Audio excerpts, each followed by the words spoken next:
Bakit natin lumapit sa atin ang mga pagpapala? Ama namin, salamat po dahil kayo'y Diyos na gustong mag-bless, magpala sa inyong mga anak. Ituro nyo sa amin ang tamang daan, saan kami lulugar, anong dapat namin gawin para kami tumanggap ng iyong mga pagpapala. Bless us, Father, enlighten us, strengthen us. In the name of Jesus, your Son, we pray with thanksgiving. Marami mga tao, ang tanong nila, paano ba ako magiging blessed? Ang tanong pa ng iba, mas diretso, paano ba ako suswertehin? Bakit parang mailap sa akin ang kapalaran? Tapos parang ang dali-dali na lumapit sa iba. Pag sinuri natin yung mga buhay, pamamaraan ng pamumuhay ng mga taong maituturing na mapalad, pinagpala, blessed, may mga common denominator. At nasa Biblia mismo ang susi kung paano ang tao ay magiging blessed o tatanggap ng pagpapala. How to attract blessings? Be clean and tidy in your body and surroundings. Umpisang-umpisa yan. God is God of cleanliness. God is God of beauty. God is God of tidiness and cleanliness. Kung paano dapat malinis ang ating espiritu, ang kakambal kasi ng espiritu natin, katawan, the physical world, malinis din, maayos ang ating katawan, ang ating pangangatawan, at ang ating kapaligiran. It goes without saying, na kung ikay marumi at burara sa iyong kalusugan, sa iyong katawan, sa iyong kalinisan, madali ka magkasakit. At mahirap mabless kung may sakit. Mahina ang iyong katawan, tinatamad ka, wala kang energy, wala kang drive. So dapat namumuhay ang tao sa paraan na siya'y palayo ng palayo sa mga infection, sa mga accidents, dala ng kapabayaan at karumihan at kaguluhan ng paligid. 2 Timothy 2:21, all who cleanse themselves of the things I have mentioned will become special utensils, dedicated and useful to the honor of the house, meaning the Lord, ready for every good work. So to be ready for every good work, which is also equivalent to be ready to become an instrument and a channel of blessing, which is also the same as to be ready to be the recipient of blessing. One is to rid themselves of all of those filth, all the disorderliness, and all the dirt mentioned in many, many verses in the Bible. Kaya nga ang kalinisan ng katawan, ng pamamahay, ng kapaligiran at kaayusan nito kasama sa pag-attract ng blessings. Paano ka naman dadapuan ng kapalaran kung ang gulo-gulo, ang dumi-dumi, ang baho-baho, mga kabaligtaran ng katangian ng Diyos? Another way to attract blessing is be orderly and organized, as we have already introduced. Kailangan maayos ang lahat. Ang bahay natin, alam natin kung saan nakalagay yung mga gamit natin. Sa mesa mo, sa drawer mo, alam mo kung nasa ang mga gamit. Hindi halo-halo, gulo-gulo. Kukuha ka ng damit, natusok ka na ng aspilin, natusok ka na ng gunting, napasok ka na ng kawali, kasi yung kawali mo pala, kadikit na nung ginagawaan mo, magulo. 1 Corinthians 14:40, but do everything properly and in order. That is in our spiritual life, in spiritual worship, and also in practical life. God is God of order. Hindi nagbubungguan ng mga planeta, may kanya-kanya silang speed, kanya-kanyang direksyon, kanya-kanyang tinatahak na landas. Merong order ang seasons, kahit ngayon nagkakaroon ng weather changes, may changes lang, kaya para magulo. Pero pagka na-establish na yung change na yan, nasanay na tayo, meron na naman siyang system. May panahon ng lahat ng bagay, kaya dapat may kaayusan. 1 Corinthians 14:33, God wants everything to be done peacefully and in order. Ito man ay sa matataas na spiritual na bagay, hanggang sa mga kaliit-liitang practical aspect of our life. Maayos. Merong predictability, merong system, hindi magulo. Ganyan din, kahit nagnenegosyo ka, maayos ang iyong record keeping, maayos ang iyong balancing ng iyong funds, maayos ang pakikitungo mo sa iyong mga kapwa manggagawa o manggagawa, sa iyong mga kliyente. Kasi pag magulo, hindi ka nakakapag-deliver on time, gulo-gulo ang iyong inventory, paano uunlad ang iyong negosyo? Be positive. And this is very important. Think positive. Be optimistic. Tuwing tayo'y nag-iisip ng negative, ng masama, ng nakakatakot, nakaka-discourage, tatandaan niyo mga kapatid, meron kayong option na yung kabaligtaran nun ang isipin. Na imbes na yung nakakatakot ang isipin yung kapayapaan sa pananalig sa Panginoon. Imbes na isipin mo ay yung nakaka-discourage, pwede ang isipin mo nakaka-encourage. Kung pwede mong isipin ang nakakalungkot, pwede mo ring isipin ang nakakasaya. Choice mo yan. Mark 11:24, everything you ask for in prayer will be yours if you only have faith. This is full of meaning. Lahat daw ng hinihingi mo sa panalangin ay magiging sayo, mapapasayo kung nananalig ka. Ang akala ng iba, ang prayer, yun lang inuusal ng bibig. Yung Lord, magpe-pray na po ako, ito na po ang prayer ko, amen, at yun ang prayer. That is verbalized prayer, only one of the many forms of prayer. But thoughts, words, and attitude are prayers too. Sa palagay nyo ba, kinaklasify ng langit yung prayer na sinasabi ng iyong bibig na merong ending na this I pray in Jesus' name? Inihihiwalay niya ba yon sa mga isipin na pumapasok sa iyong utak? Sa mga iba pang salitang namumutawi sa iyong labi at sa iyong ugali? Lahat yan, prayer. At sabi, di ba, pag hinihingi mo at naniniwala ka, ibibigay sa iyo. Kaya yung iba sabi, ako, ang hirap ng pera. Mahirap ang kumita ng pera. Siguradong hirap yan sa pera. Kasi sinasabi niya, prayer yun. It is a statement of faith. Ano yung paniniwala mo? Na mahirap kumita ng pera. Eh di ba sabi, when you ask in faith, it will be given to you. Kaya pag sabi mo, yung biyanan ko, wala nang hope yan. Yun nga nangyayari, nawawalan ng hope. Because that is your prayer. Pag lagi mo sasabihin, ang hirap ng buhay.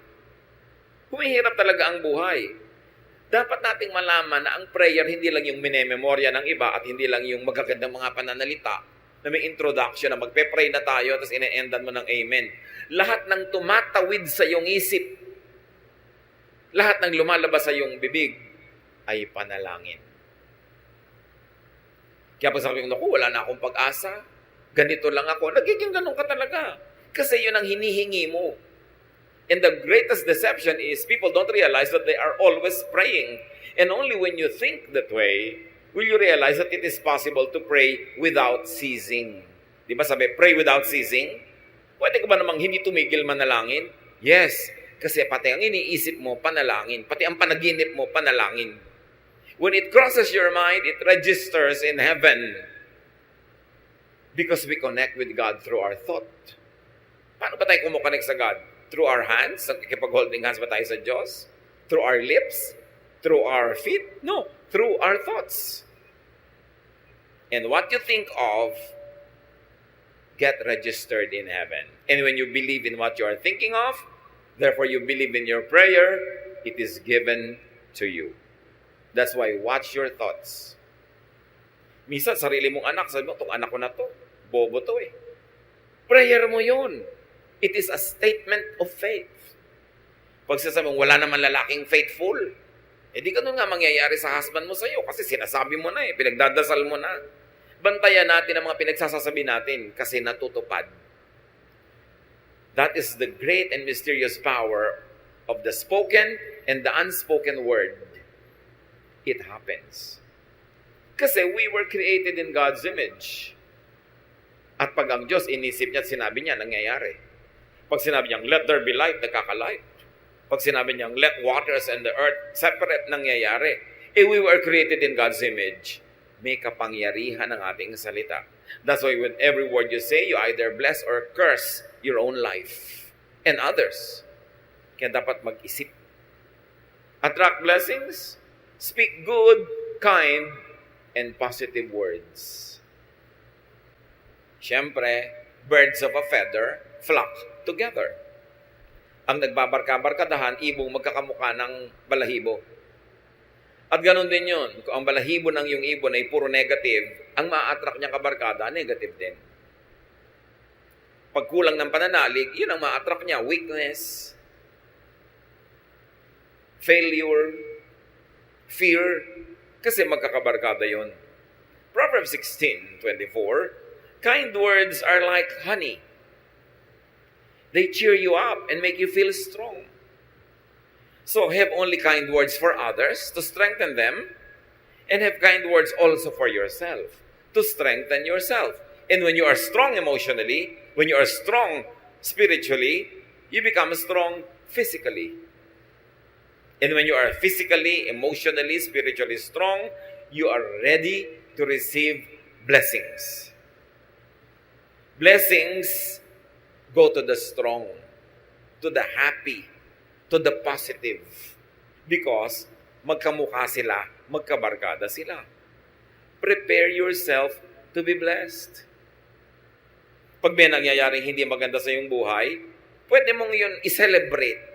Palakihin mo siya. Hindi maganda ang buhay ko, kawawa naman ako, api ako, wala akong talent, mahirap ako. Sige, paulit-ulitin mo at di kanyan iiwan. To change the situation, you've got to change your thought about it first. Be changed by the renewing of your mind. It's all in the mind. It's all in the thought.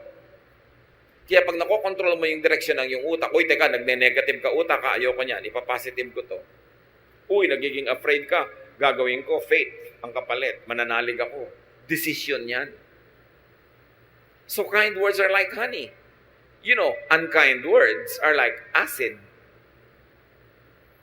Pag ang bibig mo, lagi ang laman unkind words, parang lalagyan niya na may lamang asido. It destroys its own container. So prepare to be blessed by thinking positive, by being positive. It is a choice. It is a habit to be positive or to be negative. But you know that God is positive. Paano kanya i-bless kung negative ka? Hindi ka handang tumanggap. Another way to attract blessings is to be a blessing to others.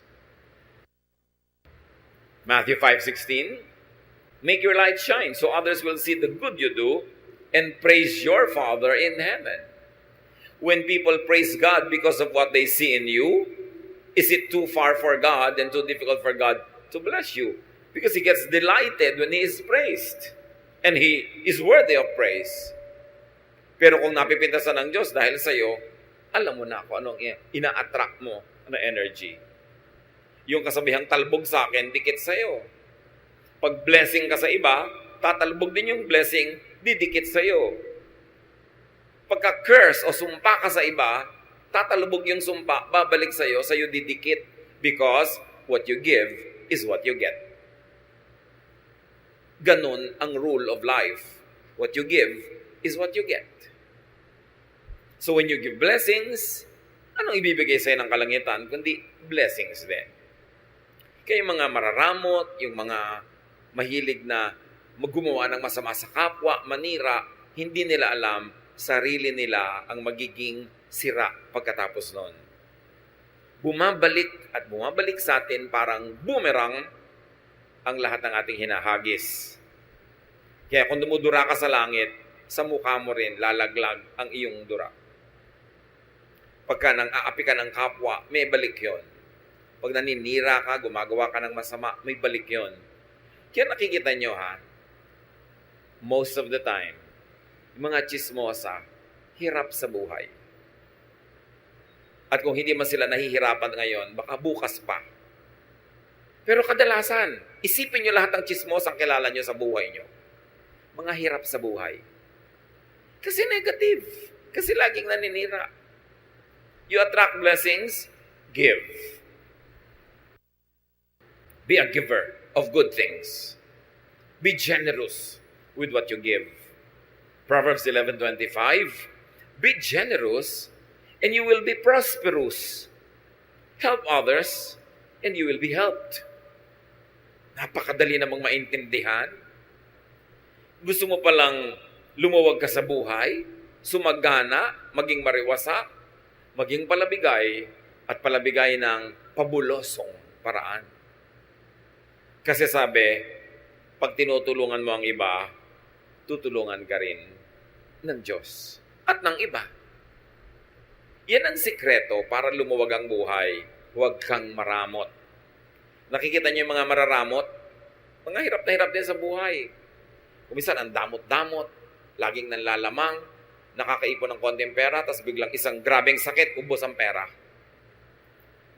Nagbabalansi lagi. God is the greatest accountant. Kailangan may debit, may credit, laging may balance. At binabalansin ng langit ang lahat ng negative na binibigay natin sa kapwa at sa mundo. At ganon din ang positive. Ibinabalik. What you give is what you get. Yan ang rule ng kalangitan. And you keep what you give away. Parang baligtad. Pero ganon talaga. You lose what you are trying to selfishly keep for yourself. But what you try to give comes back to you. And even if it doesn't come back to you the moment you give it, the mere fact na may ibinigay ka, ibig sabihin na una ka nang tumanggap. Kaya pwede ka na magbigay. Kaya kahit hindi ibalik yon, panalo ka na rin kasi may naibigay ka nga. Ibig sabihin, may natanggap ka na noon pa. Kung hindi, wala ka namang ibibigay. You attract blessings, be industrious. Kailangan masipag. Pag kami nagtatanong sa akin, young person, namimili kung sinong papakasalan among several choices, everything being equal, anak, sasabihin ko, tingnan mo kung sino yung masipag. Yung masipag, malayo yan sa gutom, lalo't smart. Pero kahit gwapo, tamad, gutom yan, at pag kumakalam na yung sikmura mo, hindi ka na magugwapuhan dyan. Kailangan masipag. Masarap kasama ang masipag. Magaan kasama. So, be industrious. You want to attract blessings? Alam nyo, God is God who works. Sabi niya, 6 days you should labor, and the 7th you should rest. So, 6 days of work, bago ka magkaroon ng 1 day of rest. Hindi katulad naman ng iba, 6 days of rest, 1 day, rest pa rin. Walang work, tapos gusto magkapera. Work well. It's not enough that you work well. Para yung quality ng trabaho mataas.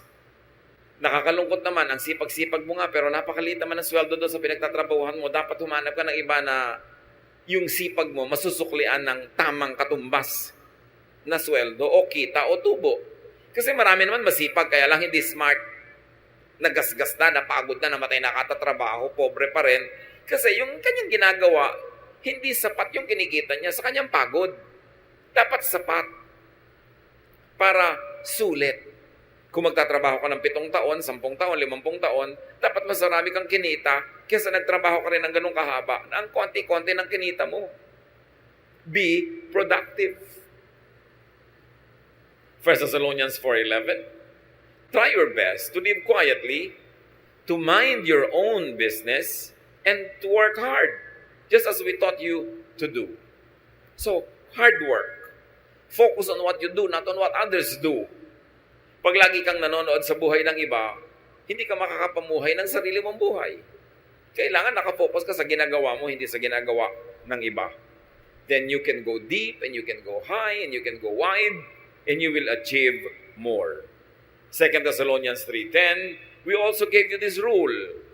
If you don't work, you don't eat. Naku, kung ang mga Kristiyano lang, susundin ito, karami ka mag-anak na ililibing sa gutom bukas.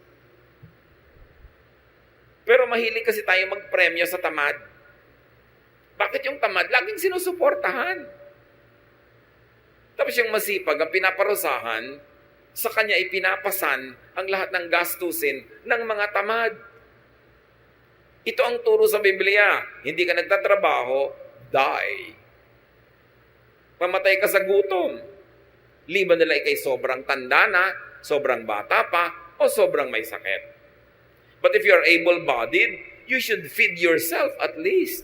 Hindi mo dapat inaasa sa iba ang kakainin mo.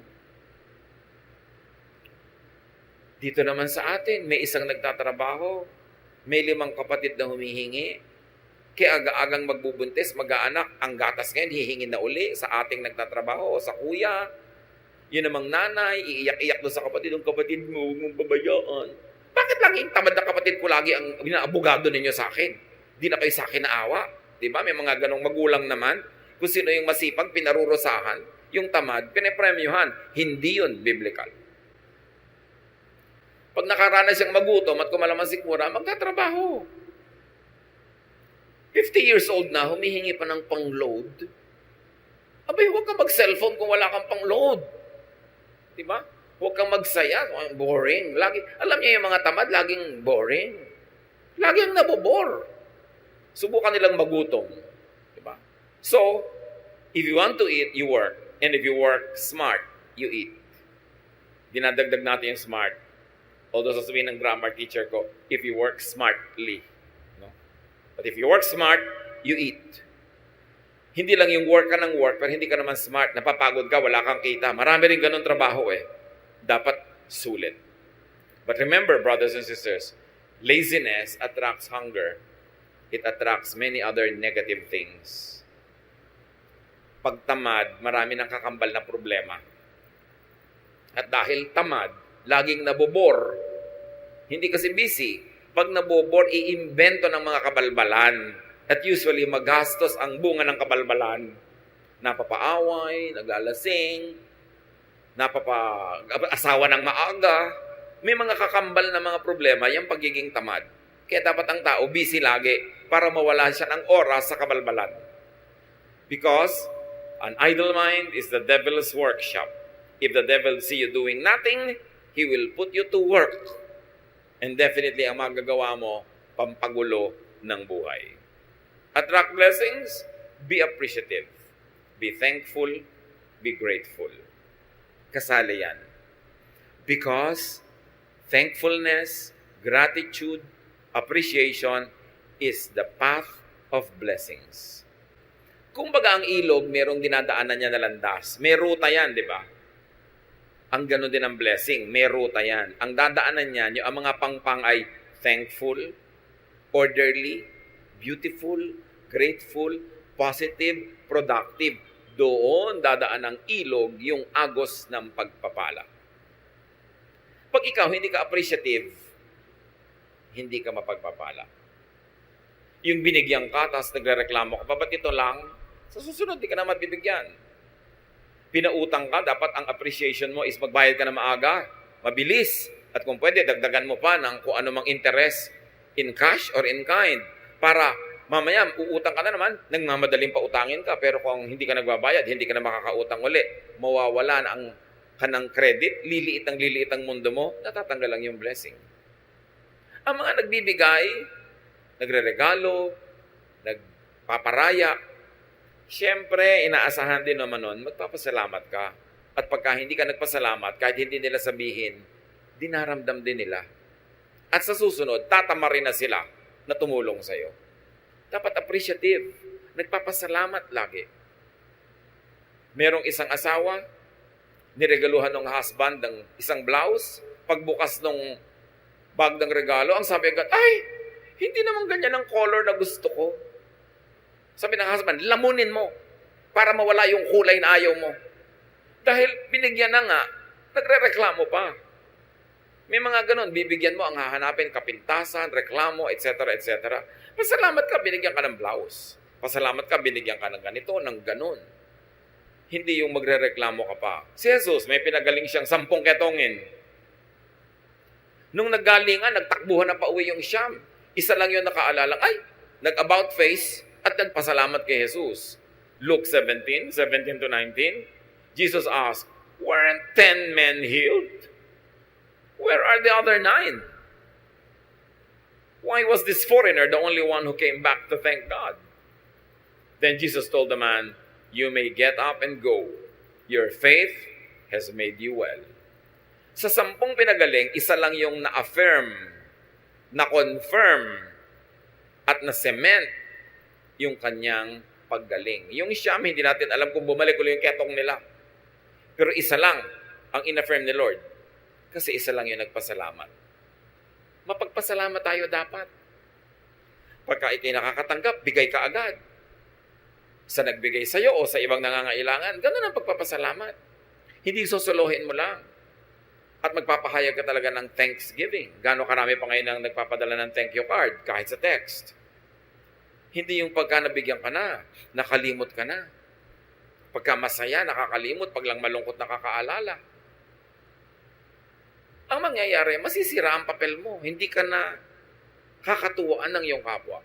And we all need help to succeed. We need help in the beginning and in the end. But people help only those that they like. So pag nadala sa'yo, hindi ka appreciative, hindi ka nagpapasalamat, wala man lang mahita at mapala sa'yo sa kagagawa sa'yo ng mabuti, mauubos ang gumagawa sa'yo ng mabuti, lilit ang iyong mundo at mawawala ang iyong mga blessing. Matthew 7:7, ask and you will receive. Search and you will find. Knock and the door will be open to you. But remember, you ask, seek, and knock with your thoughts, with your words, with your actions. Lahat yan, prayer.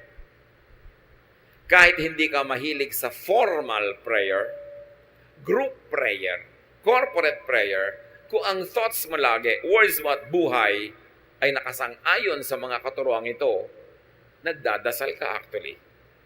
At dinidinig ang iyong dasal. Remember, you attract what you think of. Pag ayaw mo, huwag mong isipin. Kasi oras inisip mo na, pupuntahan ka niya. Ayaw mong matakot, huwag kang mag-isip ng nakakatakot. Huwag kang manood ng nakakatakot. Huwag kang makinig ng nakakatakot. Kasi oras na pinapasok mo yan sa utak mo, hindi ka na niya lulubayan, lagi ka niyang tatakutin. Pagka ayaw mong ma-discourage, huwag ka makipagkwentuhan sa nakaka-discourage na tao. Kung ayaw mong makaladkad ka sa mga gulo at chismis, huwag kang makipag-usap sa mahilig sa chismis. You attract what you think of. Kaya yung lagi mo iniisip, may sakit ka, natatakot ka, mamaya may sakit ka na nga. Isipin mong walusog ka. Because ang iniisip is a declaration of faith. And when you believe in it, it will happen. Ganun ka-powerful ang ating mind. Kasi mind of all our body parts, mind is the throne of God. Doon talaga nakatira ang Diyos. At yun ang inaagaw ni Satanas, yung mind mo rin. Gusto niyang tumira din siya doon para yung mga isipin niya, ang pumasok sa isip mo, yung mga pananakot niya, yung mga panggigipit niya, pagpapahirap niya, pag-aakit niya, utak ang pinag-aagawan. Kaya dapat iluklok natin sa ating utak ang Diyos. Hindi si Satan. Hindi mga negative, hindi mga nakakatakot, hindi mga nakakasira ng loob. You attract what you think of, you attract what you say. Watch your language. What you say will come true.